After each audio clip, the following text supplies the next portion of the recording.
मार कुटाई ये सिलसिला जो था ये आम हो चुका था। क्योंकि मैं आपको यहाँ ये भी बताता चलूं कि 1983 में अरशद अमीन चौधरी ने गवर्नमेंट टेक्निकल कॉलेज में एडमिशन लिया था कि अरशद अमीन चौधरी ने आबद चौधरी को बुलवाने के बाद कहता है यार 4-5-6 बंदे है ने इन्होंने भी तंजीम दा रुकन बनाना। जो आबद चौधरी होता है वो इनकार कर देता है। तो फिर तेरा रस्ता होई ते मेरा रस्ता होई। ऐलान ये किया कि यार एक म्यान दे विच दो तलवारां नहीं रह सकती, यहाँ ते आबद चौधरी रहेगा, यहाँ ते अरशद अमीन चौधरी रहेगा, बस ए मैं ठान लेती।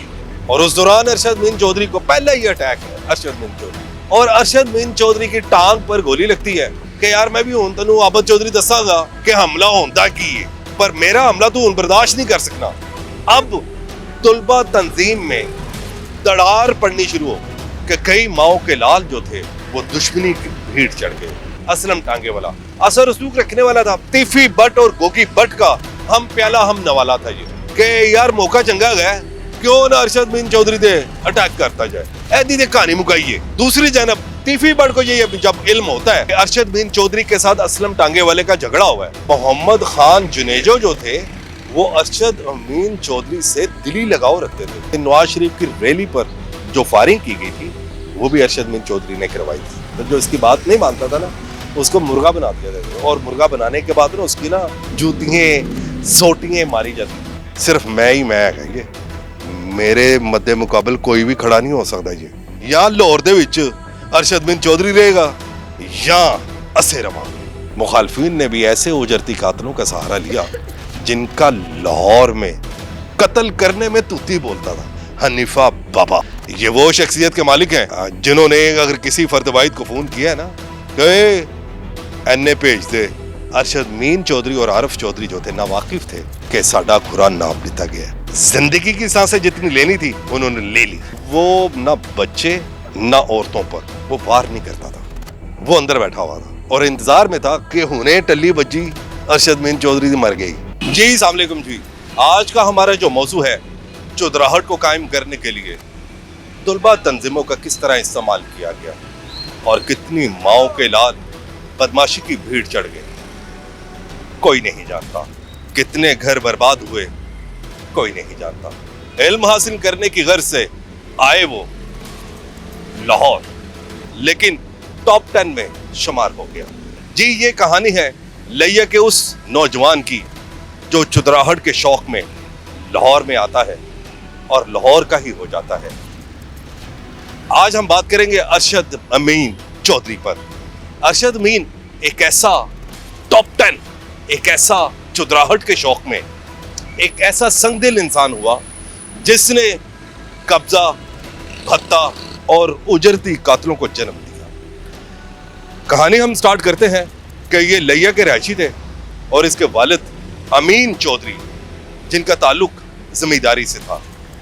घर भर से ये इनके पास पैसों की कमी नहीं थी और बाप एक दिन अपने बेटे को कहता है कि बेटा ये पैसे लो और लाहौर जाओ और लाहौर जाके ज़रूरी आलात खरीदो और ट्रैक्टर खरीद कर आओ ताकि हम अपने ज़मीनों का जो कारोबार है उसको वसी कर सकें। और अरशद अमीन चौधरी जब लाहौर आता है और बताया ये जाता है कि स्टेशन के पास एक होटल है और वहाँ पर कुछ दिन क़याम करता है और उसको जब लाहौर की हवा लगी तो लाहौर का ही हो गया। उसकी रीज़न ये थी कि जी उसको एक दिल किया कि मैं पढ़ाई दोबारा से करना चाहता हूँ, लेकिन घर वाले उसके नहीं चाहते थे कि ये पढ़ाई करे। घर वाले सिर्फ यही चाहते थे कि यार ये सिर्फ खेती बाड़ी करे, अपने काम को वसी पैमाने पर लेके जाए, क्योंकि पैसे की कमी नहीं थी। लेकिन अरशद चौधरी जब लाहौर में आया, लाहौर में आने के बाद इसने फैसला किया कि मैं पढ़ना चाहूँगा, मैं पढ़ूंगा, और इसने अपने दोस्त से कोऑर्डिनेशन किया। तो उस कोऑर्डिनेशन करने के बाद इसने पढ़ाई की ठान ली और इसने अपने वालिद को फ़ोन किया, अमीन चौधरी को फ़ोन करता है और करने के बाद ये कहता है कि अब्बा जी मैं पढ़ाई करना चाहता हूँ। तो इसके जो वालिद थे वो बड़े शौक में हुए। उन्होंने कहा यार पढ़ाई तू करके करना की है? कहता अब्बा जी बस मैं पढ़ाई करना चाहना हुआ और मैं पढ़ना चाहना हुआ। इसके चचा थे हनीफ चौधरी, उनकी मशावरत होती है। मशावरत के बाद तय होता है कि यार अरशद चौधरी अगर पढ़ाई करेगा ज़री के हवाले से, ये कोई डिप्लोमा करे या कोई पढ़ाई इस हवाले से ये पढ़ाई अपनी कंटिन्यू करे। ताकि कल को हमें कोई इसका बेनिफिट हो सके। तो वो उसी तरह होता है और वो उसको अरशद अमीन चौधरी को कहते हैं कि जा पुत्र फोन पढ़ के दिखा और कुछ बन के दिखा। तो अरशद अमीन फिर सोचता है कि मैं किस कॉलेज में एडमिशन लूँ, और क्योंकि उसकी नज़र उसका दोस्त था, वो कहता है कि गवर्नमेंट टेक्निकल कॉलेज में एडमिशन लिया जाए। और Arshad Amin Chaudhary government technical college में एडमिशन लेता है और वहाँ पर एडमिशन लेने के बाद पढ़ाई का सिलसिला जो था वो जारी सारी था।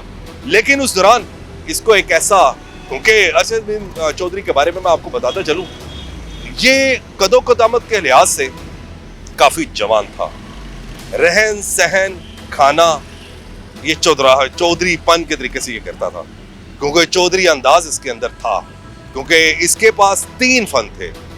एक तो ये अच्छा खाता था, अच्छा पहनता था, और कहते ना पंजाबी जटोर टूर रखना है जानता सी, और सियासी लोगों को इकट्ठा करना भी जानता था, और उनमें पैसा खर्च करना भी जानता था, और अपनी बात को मनवाना भी जानता था।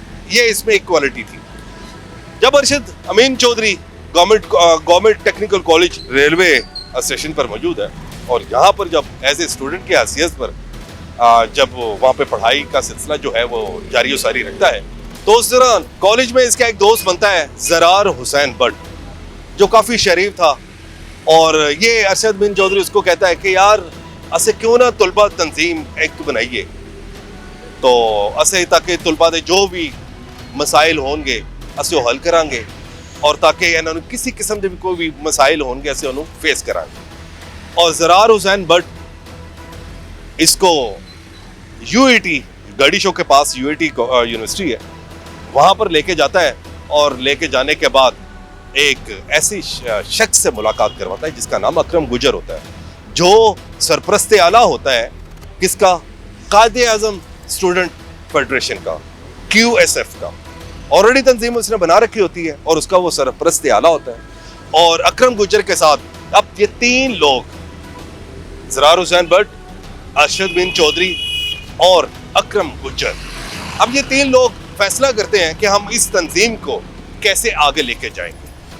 और इसमें काफ़ी आपस में ग्रुप्स की शक्ल इख्तियार होती है और लोग इसमें इन्वॉल्व करते हैं, स्टूडेंट इसमें इन्वॉल्व करते हैं। इन्वॉल्व करने के बाद इनको पता चलता है कि यार हम जितने भी लाहौर के कॉलेजेस हैं, हम इनके तुलबा को इकट्ठा करेंगे, इकट्ठा करके एक पॉजिटिव एंगल पर एक बड़ी स्टूडेंट तुलबा तंजीम बनाएंगे। और उस दौरान MAO कॉलेज में जो MSF के जो सेक्रेटरी होते हैं वो ख्वाजा साद रफीक होते हैं। उनके साथ भी मुलाकात होती है। जब साद रफीक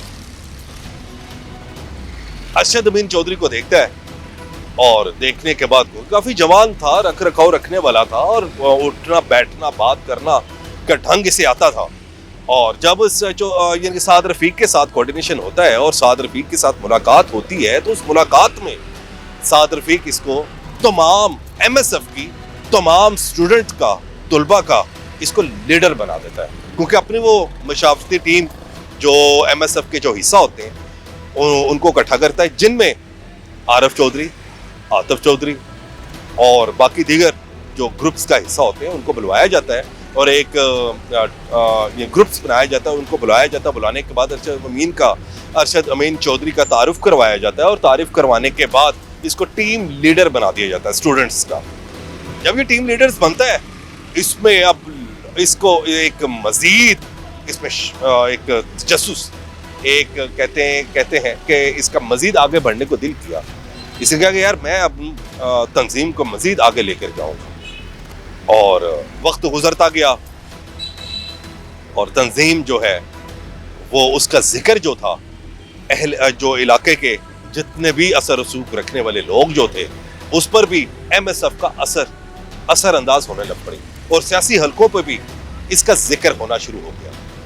और जो साद रफीक पंजाब का MSF का सदर भी बनता है, और कुछ अरसा वो सदर भी रहता है, और सदर रहने के बाद फिर वो अरशद अमीन को बुलाता है। बुलाने के बाद वो कहता है कि यार ए सदारत मैं तनू देती, क्योंकि तू गल करना भी जानना है, लोगों को इकट्ठा करना भी जानना है, और पैसा खर्चन दा वल भी तेरे को ले गया, और ए तंजीम MSF दी जेड़ी कमांड है मैं तनू देना।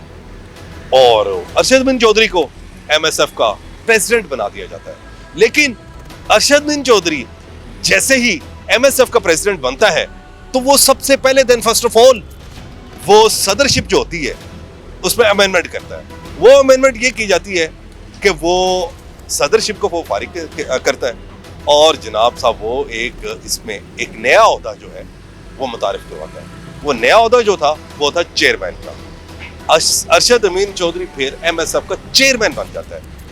जिन लोगों ने इतनी मेहनत की हो, जिनमें आबद चौधरी जैसे लोग हों, आतिफ चौधरी जैसे लोग हों और बाकी जो दूसरे XYZ लोग इसमें इस एमएसएफ तंजीम का हिस्सा हों, वो तो कभी भी नहीं जाएंगे कि यार इसको मजीद परवान चढ़ाया जाए।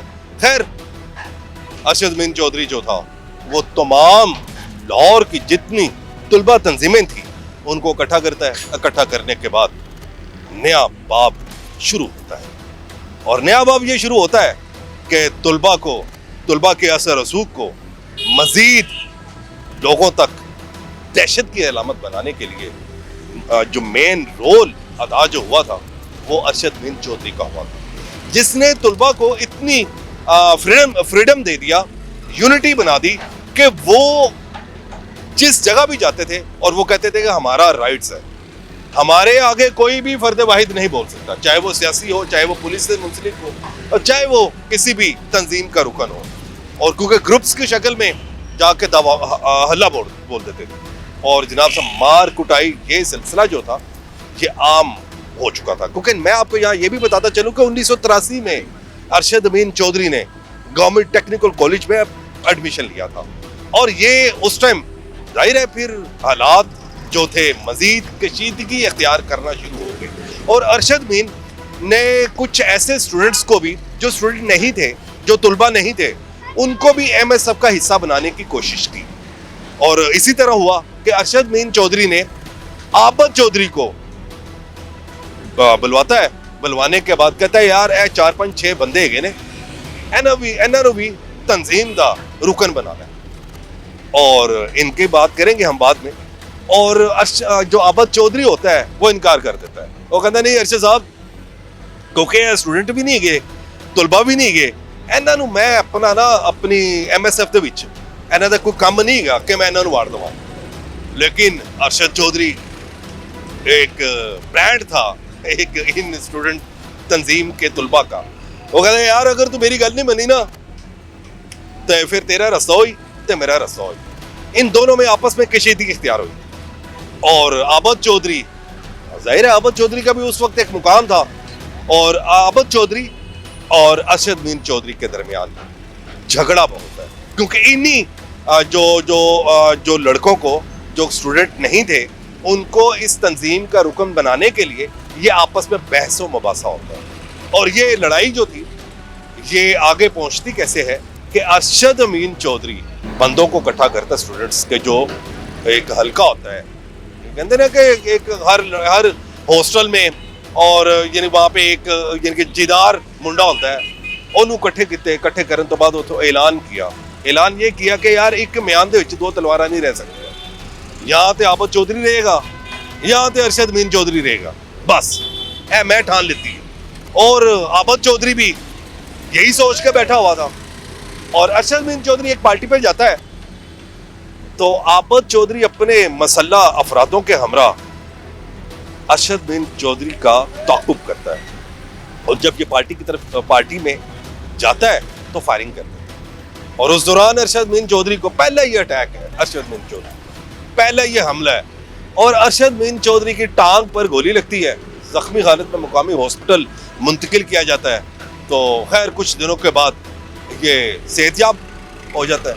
होने के बाद जब इसको पता है कि मेरे पास अटैक मेरे ऊपर अटैक किसने किया है और उस अटैक का जवाब देने के लिए ये भी उतावला था कि यार मैं भी हूं तेनू आबद चौधरी दसांगा कि हमला होंदा की है पर मेरा हमला तू हुण बर्दाश्त नहीं कर सकना। अब तुलबा तंजीम में दरार पड़नी शुरू हो और वो दरार ऐसी हुई कि कई माओ के लाल जो थे वो दुश्मनी की भीड़ चढ़ गए और आज तक वो किस्से कहानियों में सिर्फ नजर आते हैं और उनके माँ बाप, उनके बहन भाई, उनके तमाम भी तमाम दुनियावी रिश्ते जो थे आज उनका नाम लेते वक्त भी 2 से 3 मरतबा सोचते हैं। उसकी रीजन ये थी कि अब ये सारा सिस्टम जब चलता है तो ये इन दोनों आबद चौधरी और अरशद अमीन चौधरी के दरमियान एक दरार पड़ती है। और अरशद अमीन चौधरी फिर इलेक्शन करवाता है। इलेक्शन अब रेलवे कॉलेज का होता है, टेक्निकल कॉलेज का होता है, दयाल सिंह कॉलेज का होता है, एमए कॉलेज में इलेक्शन होता है। अब इस इलेक्शन में जो भारी अक्सरियत जो हासिल होती है वो आबद चौधरी को होती है। आबद चौधरी का प्रेसिडेंट इलेक्ट होता है, फिर बाद में सेकेंडली सेक्रेटरी जो होता है वो अरशद अमीन चौधरी को। इस तरह एक यानी वन साइड एमएसएफ नहीं बनती। इसमें यानी समझ लें कि प्रेसिडेंट उसका, सेक्रेटरी मेरा, नीचे जो गवर्निंग बॉडी के जो बंदे थे, नायब सदर उसका और जनाब से सीनियर नायब सदर हमारा, ज्वाइंट सेक्रेटरी उसका, इस तरह ये तंजीम बन गई। अब इस हवाले से अरशद अमीन चौधरी इस्लामिया कॉलेज जाता है और इस्लामिया कॉलेज जब ये जाता है वहां पर लड़कों के हमरा ये होता है, वहां पे प्रोटेस्ट करता है। और प्रोटेस्ट ये करता है कि जनाब इस इलेक्शन ते धांधली की गई है और यह धांधली में मन्ना नहीं। अब दूसरे अकब पर एक ऐसा नामी गिरामी बदमाश हुआ है उसने भी अरशद अमीन चौधरी के मद्दे मुकाबिल वो खड़ा हुआ है, जिसका नाम था असलम टांगे वाला। और असलम टांगे वाला क्योंकि दालगिरा चौक में वो रहता है और वहां पे इसकी मार्केट थी और ये भी असर रसूख रखने वाला था और इसका लाहौर में मुतअद्दिद थानों में मुकदमात दर्ज थे। असलम टांगे वाला असर रसूख रखने वाला था। तीफी बट और गोगी बट का हम प्याला हम नवाला था ये। और वो ये चाहता है कि यार मौका चंगा गया, क्यों ना अरशद अमीन चौधरी से अटैक करता जाए, ऐसी दे कहानी मुकाइए। तो वो ऐसे ही होता है, वो अरशद अमीन चौधरी के साथ लड़ाई झगड़ा इनके दरमियान होता है, पर लड़ाई झगड़ा कोई इतना हाइप्स क्रिएट नहीं करता जिससे खून खराबा हुआ हो। तो दूसरी जानब तीफी बट को ये जब इल्म होता है कि अरशद अमीन चौधरी के साथ असलम टांगे वाले का झगड़ा हुआ है, तो तीफी बट अपने कुछ लोगों के हमरा, उस दौरान गोगी बट भी तीफी बट के साथ ही रहता था और जहां पे भी ये जाते थे इकट्ठे जाते थे। और तीफी बट और गोगी बट और उनके साथ जो मसल्ला अफराद थे ये इस दयाल सिंह कॉलेज के बाहर खड़े होते हैं और इंतजार कर रहे होते हैं, क्योंकि तीफी बट का एक दोस्त होता है जिसका नाम जब्बार होता है, जो सेक्रेटरी होता है एमएसएफ का, ठीक है। उसका तीफी बट के साथ कोऑर्डिनेशन था और वो कहता है कि यार अंदर कौन बैठा है, कहते कि जी अंदर ना अरशद अमीन चौधरी सब भी बैठे हुए हैं और काफी लोग आके बैठे हुए हैं। कहते यार फिर जब्बार ने बुला दो। जब्बार बाहर आता है, बाहर आने के बाद कहता है कि यार मेरी गल सुनो बट साहब तुसी अंदर ही आ जाओ। कहते नहीं यार तुहानू पता है मेरा अरशद अमीन दे नाल ना मेरा कोई माहौल चंगा नहीं है, मैं तो इसलिए आया वहां कि यार असलम टांगे वाला ते अरशद अमीन चौधरी दरमियान जड़ी गलत फहमियां दी लड़ाई हैगी है यार ना दूर कर दिता जाए। तो जब्बार कहता है यार मैं इंडिविजुअली खुद साख्ता ऐ काम नहीं कर सकता जो तक अरशद अमीन चौधरी नहीं चाहेगा, मगर मैं गल करके देख लेना वा कि अगर वो मन ललता है तो चलो यार चैप्टर इतनी क्लोज कर देवांगे। मगर अरशद अमीन चौधरी इस बात को नहीं मानता। वो कहता है नहीं यार लाहौर दे सिर्फ एक ही ना बचेगा और ना बचेगा अरशद अमीन चौधरी का, ठीक है। अरशद अमीन को क्योंकि अपने जो हवारी थे, जो स्टूडेंट फेडरेशन के जितने भी तुलबा थे और जितनी भी तंजीमें थी, वो अरशद अमीन के एक हुक्म पर स्टैंड बाई हो जाती थी, खड़े हो जाते थे और काफी तादाद में लड़के इकट्ठे हो जाते थे। तो अरशद अमीन चौधरी ने कहा कि नहीं भाई लाहौर दे सिर्फ एक ही ना चलेगा, वो चलेगा अरशद अमीन चौधरी। खैर अब अरशद अमीन चौधरी को आबद चौधरी पर गुस्सा तो था। अब वो कहता था मैं किस तरह इससे बदला लूं। वो फिर सियालकोट का एक बंदा था जिसका नाम था मुश्ताक उर्फ मुश्ताकी। ये कोई बदमाश नहीं थे या कोई उजरती कातिल नहीं थे, पर इनका बुक मेकर्स का काम था और ये मैच फिक्सिंग और मैच ये वो इस जुए से रिलेटेड ये लोग थे। और होता ये है कि जी मुश्ताक उर्फ मुश्ताकी के हमरा हाजी परवेज ये भी उनके साथ होते हैं और अरशद अमीन चौधरी के साथ बैठते हैं और वहां पर फिर अरशद अमीन चौधरी इनके साथ डिस्कस करता है कि यार किस तरह ऐसे सारे मामलात नू समेटिया जाए। और फिर जाहिर है इस मामले को समेटने के लिए फिर अरशद अमीन चौधरी ने इन दो बंदों का सहारा लिया था। और मैं आपको यहाँ ये भी बताता चलूं कि अरशद मीन चौधरी बंदों के साथ चलना जानता था, पैरवी करना जानता था, और अकेला बंदे को कभी भी नहीं छोड़ता था वो, और उनका साथ देता था।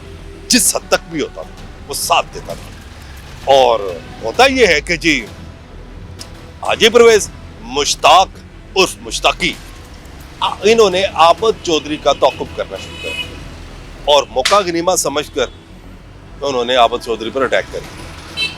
और आबद चौधरी पर इतनी गोलियां बरसाई गई कि आबद चौधरी यानी मौके से जहाँ बाग हो गए। और ये खबर जो थी, और मैं इससे पहले मैं आपको ये बताता चलूं, जब आबद चौधरी और अरशद मीन चौधरी के दरमियान लड़ाई और बहस मुबासा जो हुई थी ना, तो ख्वाजा साद रफीक ने मुतअद्दिद बार कोशिश की थी कि इन दोनों में सुलह हो जाए, लेकिन सुलह नहीं हो सकी क्योंकि ख्वाजा साद रफीक फिर जाहिर है पार्लियामेंट सियासत का एक हिस्सा बन के उन्होंने ये तंजीम कारी करना और ये वो सब कुछ, इससे वो 2 कदम नहीं बल्कि 10 कदम वो पीछे हो गए, वो सियासी असर रसूख में शामिल हो गए। तो अब हाजी परवेज ने और मुश्ताक और मुश्ताकी ने जब आबद चौधरी पर हमला किया, और वो हमला इतना खतरनाक था कि आबद चौधरी जो था वो मौके पर ही दम तोड़ जाता है। और ये लाहौर में ये खबर जब फैलती है तो जंगल में आग की तरह ये खबर फैली, और जो असर रसूख रखने वाले शख्स थे उनको काफी हैरानगी भी हुई कि अब ये हुआ क्या। लेकिन ये FIR दर्ज की जाती है, किस पर? अरशद मीन पर। और अरशद मीन चौधरी को हिरासत में ले लिया जाता है, और हिरासत में लेने के बाद एक SP थे, SP कलियार, उन्होंने सारी इन्वेस्टिगेशन की। इन्वेस्टिगेशन करने के बाद अरशद मीन चौधरी का तूता बोलता था, और तूता ये बोलता था, वक्त का जो वजीर आजम था वो था मोहम्मद खान जुनेजो। और क्योंकि MSF अब 2 धड़ों में बिखर चुकी थी, एक तो मुस्लिम लीग नून और एक मुस्लिम लीग जुनेजो, मुस्लिम लीग जीत। और क्योंकि बताया जाता है कि अब मोहम्मद खान जुनेजो जो थे वो अरशद मीन चौधरी से दिली लगाव रखते थे, और इतना वो प्यार करते थे, जब भी वो लाहौर आते थे ना तो देन फर्स्ट ऑफ ऑल वो अरशद मीन चौधरी से मुलाकात करते थे और पूछते थे अपने जो गुजरा जो होते थे, यार किधर है अरशद, आया क्यों नहीं। और अरशद मीन चौधरी मुलाकात भी करते थे और जो कहते थे वो करते थे वो। और क्योंकि फिर इनकी मुशावरत से पीपल्स पार्टी के साथ इश्तराक होता है, और उस दौरान पंजाब की जो हुकूमत जो होती है मंजूर भट्टो को दी जाती है, और मंजूर भट्टो भी अरशद अमीन चौधरी के बगैर नहीं चलता। उसका एक असर रसूख इतना कायम हो चुका होता है कि इतना मेल जोल उनका होता है कि जी वो अरशद अमीन चौधरी से मुशावरत किए बगैर नहीं चलते। और ये मामला, अब हम स्टोरी के उस पहलू की तरफ आते हैं कि आबद चौधरी का जो कत्ल के बाद जो मुकदमा दर्ज हुआ और इन्वेस्टिगेशन कलियार ने की। कलियार ने जब इन्वेस्टिगेशन करने के बाद इनको अदालत में जब पेश किया गया तो उस दौरान अरशद मीन चौधरी ने अपने असर रसूख अपनाए। एक पीर साहब थे गांव के, उन्होंने अप्रोच करने के बाद अब इन्वेस्टिगेशन जो कलियार ने की थी वो टोटल सारों के अगेंस्ट, और 2 बंदे उसमें से सेफ थे, एक तो सुहेल और एक सेक्रेटरी था लड़का, उनको कहा ये बेकसूर है और बाकी सारे इन्वॉल्व है इस कत्ल में। लेकिन जब ऑर्डर सामने आते हैं तो सारे बेगुनाह, अरशद अमीन चौधरी समेत सारे बेगुनाह, और 2 बंदों को सजाए मौत हो जाती। अब उनमें सुहेल था और एक सेक्रेटरी था MSF का। और होता ये है कि जी उनमें इन दोनों में खलबली मच जाती है और बड़े परेशान होते हैं कि यार ये मामला हुआ जबकि हम ना लेने में ना देने में, और हम नामजद हो गए हैं, ये तो बड़ा गलत हुआ है। मगर अरशद मीन चौधरी फिर इनसे मुलाकात करने के लिए जेल में जाता है। जब जेल में जाता है, मुलाकात करता है इन दोनों सुहेल और जो सेक्रेटरी होते हैं उनके साथ ये बातचीत करता है, पर बातचीत काफी गुस्से में होती है कि यार अस तेरी वजह नाल फंस गए हैं यार, होना कोई ना कोई हल कर, तेरी हुकूमत है, तेरा सारा कुछ है, कुछ जुगाड़ लगा। अरशद मीन चौधरी कहते यार सबर लो यार, सबर का दमन ना छो, इंशाअल्लाह ताला तो मैं पहली तारीख ही बाहर ले आवांगा, तुसी बेफिक्र हो जाओ, ठीक है। और मगर अब तो यहाँ पर दो बातें हैं। एक तो ये है कि अरशद मीर चौधरी ने अपने असर रसूख का इस्तेमाल किया और इन दोनों को बाहर निकला। और दूसरी बात यह है कि जी क्योंकि सुहेल ने जो आबद चौधरी का जो कत्ल किया, जो दीद थी वो अदा की थी लाखों में, और वो पैसा देने के बाद वो फिर जनाब साहब ये जमानत पर रिहा हुए थे, भरी हुए थे। ठीक है, खैर ये दोनों ऑप्शंस हैं। अब दोनों में से किस हद तक सदाकत है, ये हम जितना हमने पढ़ा और जितना हमने सुना लोगों से बात करने के बाद, उतना हम अपने नाजरीन को असल हकायक जो है वो उनसे आगाह कर रहे हैं। अब ये कार्रवाई जब होती है, होने के बाद अब इनके मुखालफीन की तादाद जो थी वो बढ़ चुकी थी। अब वो मुखालफीन की तादाद ये थी कि क्योंकि ये वो अरशद मीर चौधरी है जिसने 1993 में नवाज शरीफ उस वक्त के वजीर आला थे, वो एक रैली पे जा रहे थे और वहां पर फायरिंग भी किया। अरशद मीर चौधरी का लाहौर में तूता बोलना शुरू हो गया था और लोग, क्योंकि मैं आपको यहाँ ये बता दूं कि अरशद मीर चौधरी ने अपने बलबूते पर ही सब काम किया, क्योंकि पैसे की इसको कमी नहीं थी, उजरती कातिल ये नहीं था, पैसे के जोरे बाजू से ये लोगों को खरीदता नहीं था, अपने ही बलबूते पर, अब स्टूडेंट तुलबा की तंजीम के बलबूते पर ये लोगों पर हुकूमत करता था। और अब होता ये है कि जी क्योंकि ये नवाज शरीफ की रैली पर जो फायरिंग की गई थी वो भी अरशद मीर चौधरी ने करवाई थी, ये भी बात काफ़ी ट्रैवल हुई। और इसके बाद फिर एक ऐसी सियासी पार्टी के रहनुमा थे जिन्होंने अरशद मीर चौधरी का सहारा भी लिया। वो सहारा क्या लिया कि एक पसरूर में एक जलसा होता है, उस जलसे के दौरान एक जो वक्त के सीएम होते हैं और जो अभी भी बरसद इक़्तिदार में उनके अभी भी उनकी जो नस्ल है उनमें से एक बरसद इक़्तिदार है, और वो पसरूर से जलसे में जब जलसा फारिग करके बाहर निकलते हैं, देखते क्या है कि मेरा बैनर जो है, पोस्टर जो है वो ज़मीन पर गिरा हुआ है। और वो देखते हैं, देखने के बाद उनको काफ़ी गुस्सा आता है। गुस्सा आने के बाद अपने इर्द गिर्द के जो मुलाजिम होते हैं उनसे उनको जो बोलते हैं कि यार है कि मजाक है यार, तो इसको उठा के कम से कम रख रहे थे। वो खैर अपने मुस्लिम लीग काफ का आज जहाँ पर ऑफिस है, डेवस रोड पर मुस्लिम लीग का ऑफिस हुआ करता था, और वहाँ पर वो जाते हैं, वहाँ पर जाकर कहते हैं कि उसकी वो तरदीद करते हैं। वो तरदीद जो है न्यूज़पेपर, एक मीडिया जो था उस टाइम का सबसे बड़ा मीडिया, उसमें एक खबर लगती है और खबर इसी तरीके से लगती है जो मैंने आपको बताई है, और उस पर एक्शन लेने के लिए और फिर वो सियासी शख्सियत ने फिर अरशद मीर चौधरी का सहारा लिया और इनको कहा कि यार मीडिया के दफ्तर हमला बोल। तो वो लड़के काफ़ी तादाद में लड़के जाते हैं और जनाब पथराव करते हैं, और तारीख में ये बताया जाता है कि जी उस वक्त तकरीबन उस वक्त का अखबार जो था प्रिंट नहीं किया गया था, प्रिंट नहीं हुआ था। ठीक है, फिर सहाफ़ियों ने प्रोटेस्ट किया, प्रोटेस्ट के दौरान फिर फायरिंग भी हुई, यहाँ तक ये मामलात जो थे वो चल पड़े थे।